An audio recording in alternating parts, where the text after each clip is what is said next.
Kirby Dach's offensive game is about to change forever. He's been working with a shooting coach this offseason, and they've identified a couple of weaknesses in his game, and if he can fix them, it could turn him into a prolific goal scorer. We'll be talking about that, plus an ex-NHLer praises David Reinbacher, saying he is one of the star prospects of this draft, and he thinks he'll be a first-pairing defenseman for long into the future, so you'll want to stick around for this edition of Habs Digest. But before we get into those, a quick reminder to hit subscribe if you haven't already. We're on the road to 10,000. We'd love to hit that by the end of the year, so if you guys could help us out, we'd really appreciate it. But the first thing we want to talk about today is not those, but we got to mention this little Habs participating in summer rookie event. So Upper Deck and the NHLPA are running a rookie showcase this summer, and there's 35 prospects total. Not every team has a prospect, hosted by Upper Deck, but Jesse, Montreal is one of only 2 teams to have 3 prospects going, those being Owen Beck, Sean Farrell, and Philip Méchard, while Columbus is the only other team with 3, with Adam Fantilli, Denton Mateychuk, and Stanislav Svozil. So this, to me, is insane. Again, not every team even gets 1 prospect, but Montreal gets 3 of these guys heading to this event. This is just awesome news. It is. And with prospects, it's so hard to say like how good, which pool is really going to be the best in the future, because so much of that is unknown at the NHL level. But we're going to say that we have the best prospect pool in the NHL, along with CBJ, having those 3 representatives. Of course, a lot of people like to put Chicago up with that. Of course, getting Connor Bedard this offseason. So he's definitely going to be there showcasing his skills. But no, I think this is a really great opportunity, for Beck, for Massar, for Farrell. All 3 of these players, they really have that potential to be difference makers. So just getting those opportunities where you're having the spotlight kind of put on them has to be good for the confidence. Again, just kind of showcasing the skills that you have, so it's going to be really nice just to get to see them just kind of shine a little bit. Yeah. And a cool thing about this is, again, Montreal's one of only 2 teams to have 3 prospects. And I would say those aren't even Montreal's 3 top prospects, right? Like, Lane Hutson's not going to this, obviously, for NCAA reasons. Joshua Waugh is not going to this. That one was weird to me, while having Méchard there and not Waugh. Yeah. Maybe it's because Méchard was a first-round pick, and Owen Beck and Sean Farrell have both played in the NHL, so maybe Upper Deck, who's making, like, trading cards for these guys, maybe they didn't have the 5th-round pick Joshua Waugh on their like, idea board, whatever, but, like, Logan Mayu's not going to this. Like, just on that basis alone, like, a lot of the top prospects from other teams are going. But the fact that Montreal gets 3 and none of them are their top guys is, I think, even more impressive. It speaks a lot to the depth that we have, right? Because you could almost replace those 3 with, those last 3 that you just named, right? They would, because for me, it's like you look at Mayu, you look at Hudson, you look at Waugh. No disrespect to those, former 3 players that we named actually going, but those would be my 3 top going to something like this. So it really just speaks so much to what we have, so many teams, only having that 1 representative all the same. So we just have a plethora right now. And not only that, but I think we're really doing such a great job of identifying, really character traits for our organization, not only skilled like Reinbach or we're seeing Hudson, but we're looking for a specific archetype of player, which I think we'll kind of get into a little bit further in the episode, which I think, really lends to, it being so promising of a prospect pool. Yeah, for sure. Now, speaking of prospect pools, this is where we're getting into the whole David Reinbacher thing.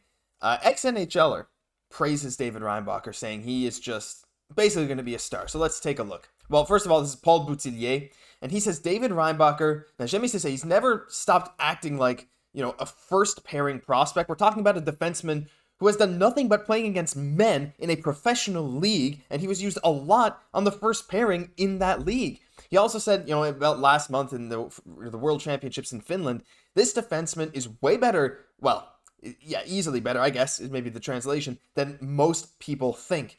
He's able to accomplish things that you don't even teach him, that we can't even teach him. Basically saying Reinbacher already has such a natural feel for the game. His brain is meant for hockey, and he's dominating in a league full of men already. I think every single day, I think I'm becoming a little bit more of a fan of David Reinbacher. Like, yeah, he doesn't necessarily have that superstar offensive defenseman potential, but man, I feel like he just, at the very least, is going to be a solid first pairing, perennial, probably all-star defenseman for years to come.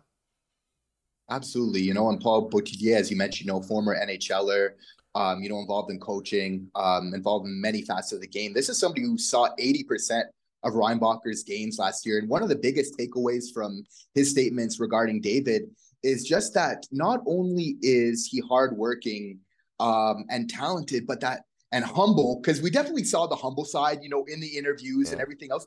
But he is really competitive. Apparently, this is somebody who wants to win. If they're not doing, if he doesn't have a great game or anything like that, this guy is out the next night, really ready to make a mark, and obviously being a lot better than many people have expected. What we don't know with the team he was playing with, Cloden, they had just gotten moved up a league. And generally in the Swiss League, which is very competitive, those teams don't do well. But him being so young and then playing on a top pairing, do the production that he has on top of it. So there's all these other factors, right, where he didn't have an easy ride, even though he was putting up amazing numbers in the Swiss League. He was looking on a team that basically, in all rights, didn't even have a chance to be there, but actually finished 9th out of 14 when most of these teams, when they're coming in, into this league, they get relegated, right, in their first year coming up. So, I mean, amazing to see just these things about David, again, and, again, just that humble sort of thing, but also that skill to kind of go with it. It kind of goes into that character again that the Habs are looking for. Yeah, for sure. I mean, that's such a great point, right? To be the guy. Now, I know a lot of people will say like, oh, yeah, he was putting up more points than Roman Josi in the same league at the same age, but he was on a worse team, so he had a bigger role. Just because people have a bigger role doesn't mean that they're going to put up more points.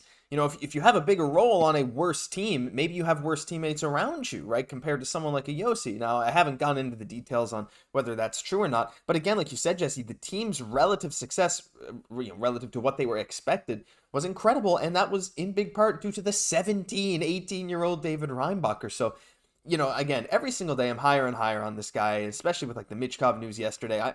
I'm just excited, and I know a lot of you guys are excited too, but let us know what you think of Reinbacher. Has your opinion changed since the draft? Let us know down below. All right, Jesse, the meat of the video, the big topic everyone wants to talk about. This is Kirby Dach. Now, this article came out earlier this week, and it kind of flew under the radar for us, and I'm sure for a lot of Habs fans, but he's going to be better than we thought this year. He's been working with a shooting coach this summer, Tim Turk, and Tim had this to say: Dach's ability to want to improve, his work ethic is impressive. The toughest part about my job, Turk's job, is having the players make the modification and for it not to be uncomfortable for them. It's a challenge, and it's a very healthy challenge for me. But as he said, like, Dach wants to improve. It's really impressive, his work ethic to do this. So he's basically saying, like, yeah, Kirby's going to be able to do this, but that's not it. He also said Dach can release the puck in a condensed area, and this is the part that I said in the intro, like, this could change Kirby Dach's scoring game. He said, you mentioned when you make it condensed, you're compacting things, you have to add to it. He said, just engage your wrists at the end of your shot. It'll create a spin on the puck. And if the puck spins tighter, it moves faster through the air, and you can easily fool more goalies with that. And that's something, Jesse, that I guess we haven't seen a lot from Kirby, right? Like, how many times have we seen Kirby take just a snapshot, a wrist shot right from the slot where everyone's kind of compacted around him? It's not something he really does, but he gets to those spaces a lot, and he's able to get there. So to me, like, if this modification comes to fruition, not even just this year, but in the next 2-3 years, this could be game-changing. That's so true, Josh. And once again, I really feel like I'm chalking this up to the Habs management of doing a great job of identifying what their players need to work on, especially their key players. You got to feel like you put a little bit of extra attention on those players, whether it's Slafkovsky, improving on his cardio, now Kirby Dach, working on his shot. Obviously, we know he has great playmaking potential. Like, he's not, we can't call him like a great playmaker at this point. 24 assists last year, pretty good, but like, that's going to get up. He will become that great playmaker, but then getting a great shot to kind of go along with that, I think is absolutely amazing. And again, what's so nice about, Kirby Dach, what we're hearing from Tim Turk, is that he's willing to adapt. He's willing to learn. And again, being very humble, but being very competitive. And again, this seems to be like a common thread of what the Habs are really going for, whether it's through trades or whether it's through drafting, is they're looking at players that really are kind of that complete package of the skill, but that are really, might be a little bit more soft-spoken like Kirby Dach or David Reinbacher, but at the end of the day, make no mistake about it, they're gamers. And like you said, Josh, I expect Kirby Dach to take a huge leap next year. Why? Because he's working on the exact thing that he needs to do. And himself being a bigger player, it's hard to kind of be subtle with your shots because goalies nowadays, they're able to read so much tape on players. Mm-hmm. They're able to tell from a mile away when this player is going to shoot. And especially the bigger you are, Tim Turk goes to say in this article that the bigger the gap that you have between your arms and your body is kind of that bigger giveaway of when that shot is going to happen. So kind of tightening that up, and every player specific, even though Kirby can get it off in a tight area, adding that movement. But then what's also interesting in this article is he actually highlights the key to Cole Caufield's success as a sniper. which is his ability to be able to really get it off without being predictable to the goalie at all. So Cole Caufield being a little bit shorter, he doesn't have the same gap. So it's so hard for goalies to tell when he's going to shoot, right? So this is why Cole Caufield is such an amazing goal scorer. It's for these very reasons. So the fact, that Kirby Dach is going to the same person that has really helped Connor Bedard with his shot is definitely an example that he's seeing the right person. Oh yeah, I mean, for sure. There's almost no one better that you'd want Kirby to go to. I mean, already, like we said, he's identified a lot of the big weaknesses, and also, like you mentioned, deception goes such a long way. If a guy as big as Kirby, like a guy well over 6 feet tall, and even taller in skates, is able to be deceptive with his movements and add that little bit of rotation to his wrist shots in the slot, like that can just jump your goal total from, what was he projected, 15, 20 up to like closer to 30, right? That's going to add an extra 5 to 10 goals a year if you can put that in consistently. And but I like also what you said. The Habs are going for a lot of well-rounded guys, and while the Habs don't necessarily have a ton of top-end star power, I mean, they do in the Caufield, and even Suzuki's probably going to project to be a 1C for his career. He's not, that super-duper star-level guy. But having these guys and these humble guys, even though, a lot of the time it's the silent guys who aren't out there talking about how good they are, that is the most lethal, right? You see it in hockey, you see it in other sports too. Like, I mean, sometimes you trash talk and it works, but someone in basketball, like a Kawhi Leonard, he hardly talks, and if he could stay healthy, he'd be one of the best in basketball. So Kirby Dach is I think well on a path to becoming a prolific scorer, not just scoring, like you said, playmaking too for the Montreal Canadiens, and I'm very, very excited to see it.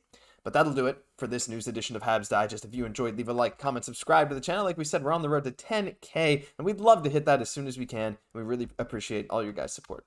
I'm Josh Gosse, for my co-host Jesse Poirier. We'll catch you in the next one.